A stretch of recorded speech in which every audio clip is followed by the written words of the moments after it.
हम तो 250 पे पहुँच गए। 350 तीन भी नहीं पूरे, 4 भी नहीं हुए ना, 50 हुए ना। 10 मिनट पहले आके तुम्हारे साथ मेरा भी यही अंदाज़ा था कि 3.5 पौने 4।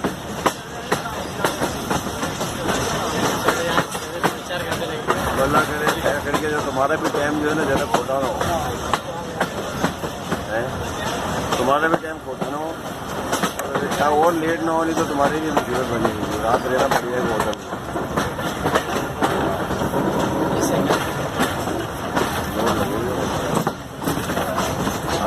2000 रुपये का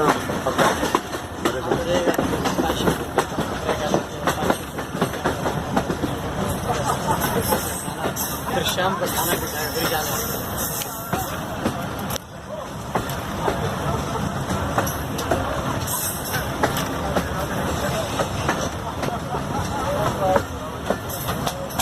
आ गया जी मेरा शहर गुजरावाला।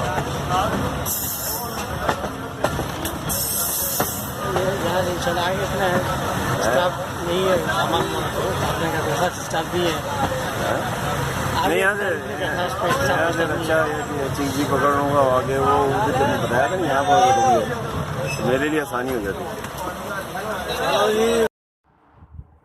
वीडियो अच्छी लगी तो लाइक करें, कमेंट करें और ज़्यादा से ज़्यादा वीडियो को शेयर करें। मिलते हैं इंशाल्लाह नेक्स्ट वीडियो में, तब तक के लिए अल्लाह हाफिज़।